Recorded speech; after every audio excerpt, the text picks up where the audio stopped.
This is gonna be a test run. Don't know. I don't know. Let's try it.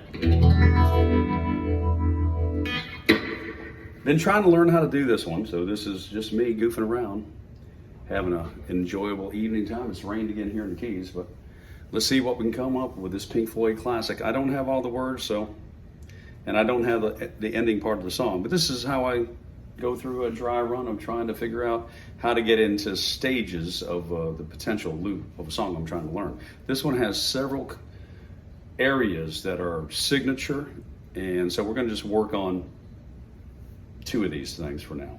First of all, that would be the intro of the song in terms of the tempo of the song, not the intro. But then the signature of that, as soon as you would do this, I think you guys are going to recognize it. Try this.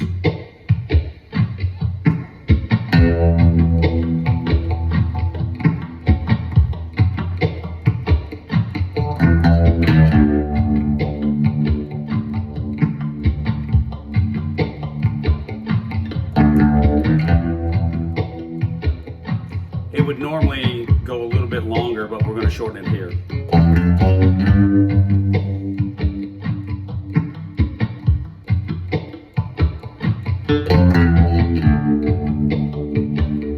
Now we got to get ready to loop.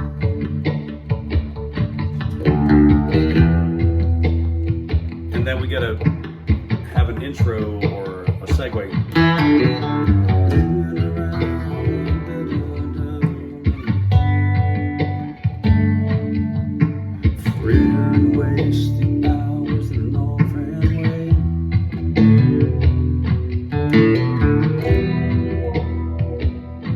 Space.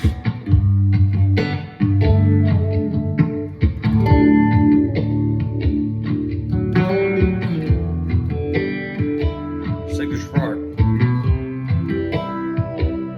Dang it, I missed it. Gotta hit the 9, the flat 7, the 7. There it is.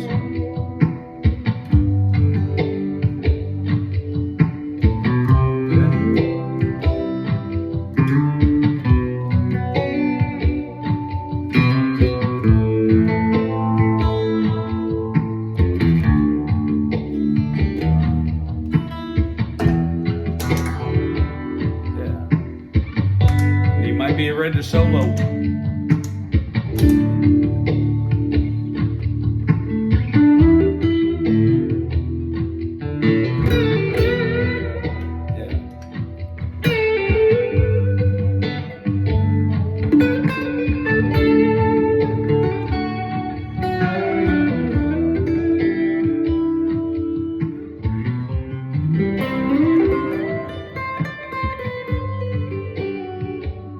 Heavy on the 7.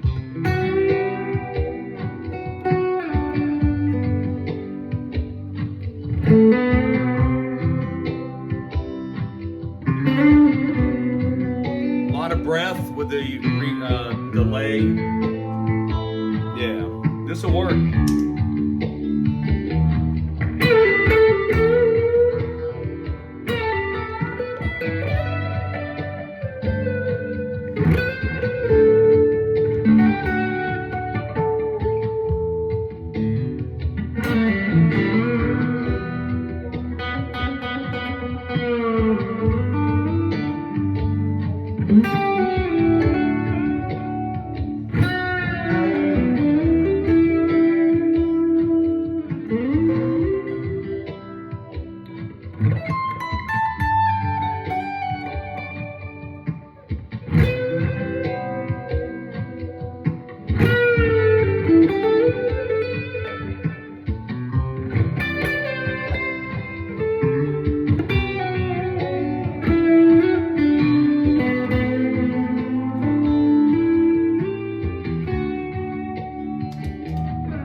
Into that second verse right there. That's cool right there.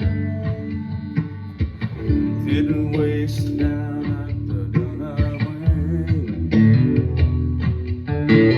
sun's the same out in a relative place, but you're older. Now, what did that's all. Take it up, yeah.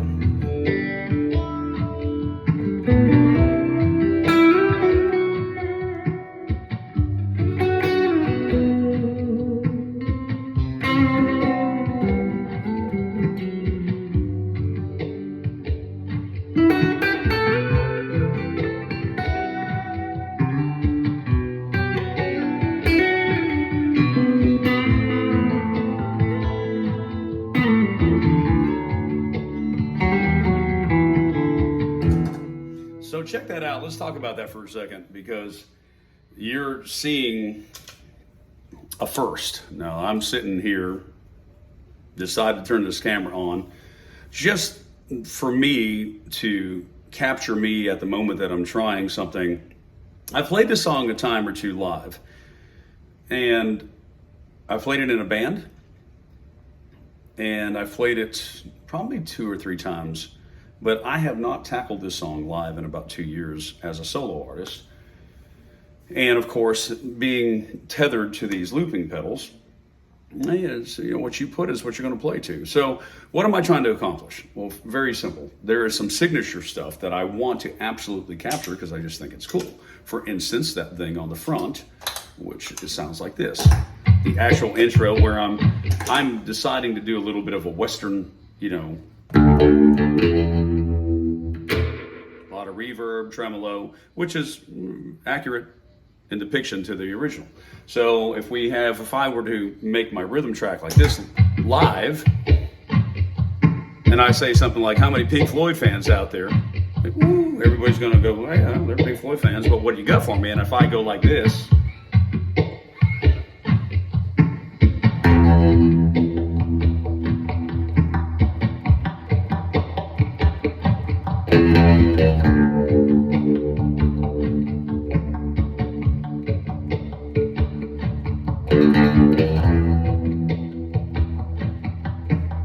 and just to shorten it up,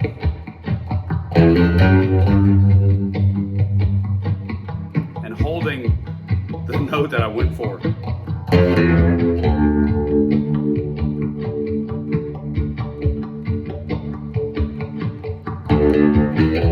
Now you got to get this out to get into the verse. You got to shut off the trembling loop. Now, then at that point, I want to create a padding element that I can play over. So I still have the original loop that I created in my first pass, so I'm not going to delete that, but let's just pretend I just came out of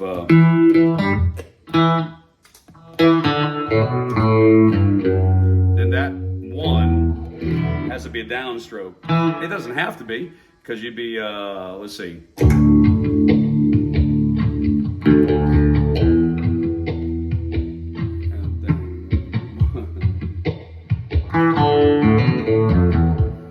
Let's try that again. 3.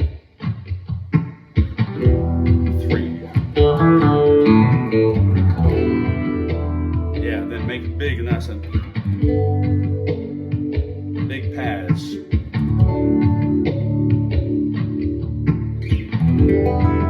Maybe a little signature. Missed that.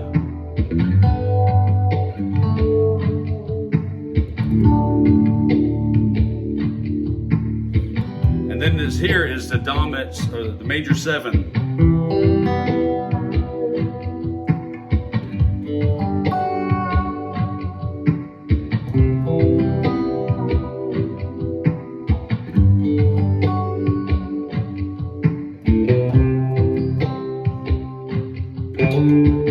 Nice. Keep in mind, I wouldn't have made the loop by this time. I'd just be getting out. That's where I'd be. So that's what I'm trying to get in my mind. How do I do this live? Where do you get in? Where do you get out? Then once you've created that little thing, of course, now you're getting ready to do some cool signature stuff. And obviously trying to capture David Gilmour, it's in essence, I'm not in a tribute band here, okay? So I'm gonna, have my delay, have some cool verb, get this ODR2 mini on.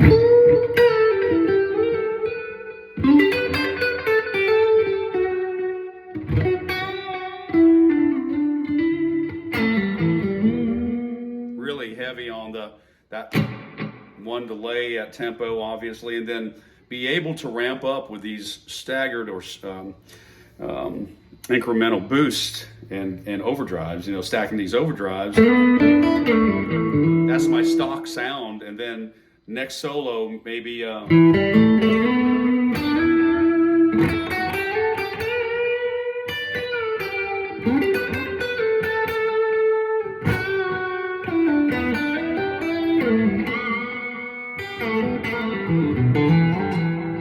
that's turning on the morning glory. You can keep the morning glory on and then gain stage it one more time again with the light speed. And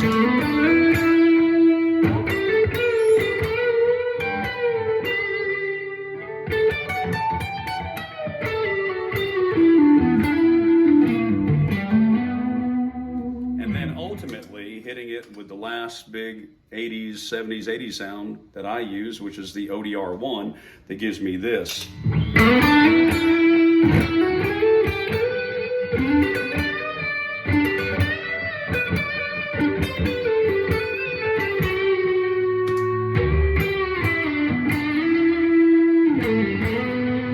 And all this time I have stayed on the neck pickup, but if you start getting creative by flopping this stuff back and forth, and it's powerful. And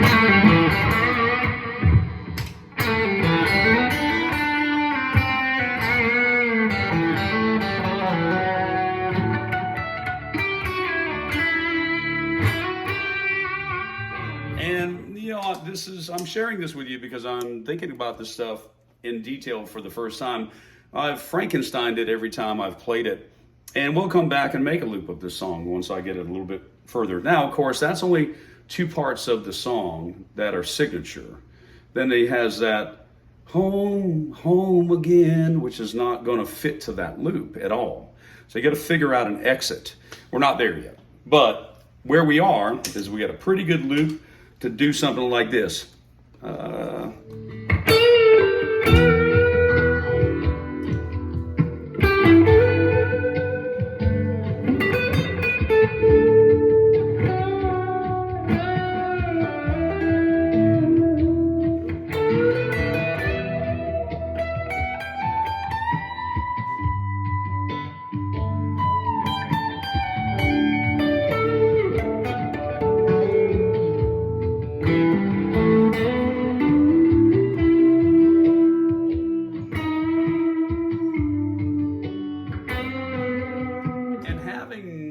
Foundation to solo like that and then go through these stacked overdrives, that's, for me, these are the tools that make this, 5-minute song, 7, 8, 10, who knows? I mean, this is a song you just jam. So beautiful. These songs are so beautiful. I am in standard pitch right now. For those who've asked, I don't play in standard pitch. I would be a half step down. I've just been setting up the Strat to see if I can get happy with it. No, I'm not. It's a great instrument. It's not the instrument, it's the guy behind it. I've always played right there live. My hand just gravitates that. When I sit, I can hit all this just fine. But when I'm standing, man, I'm right there. So I hit the top of that pick all the time. But it's not the Stratocaster's fault. It's the guy with the bushy hair. It's fault. Great guitar. This is a 57 reissue. Man, that's a great guitar. It sure is. But anyway, that's the process. I hope that you enjoyed, my lesson number 1. And this is a sketch layout loop concept design. And what we'll do as we get closer, we'll use this song to see if we can get the full production, including a vocal performance. I have an idea for the vocal because I've done it live. That's really cool, different than the original, and I think it'd be fun. But thanks for hanging with me. I'm going to shut the phone off, but I'm going to keep playing to this loop. God bless y'all.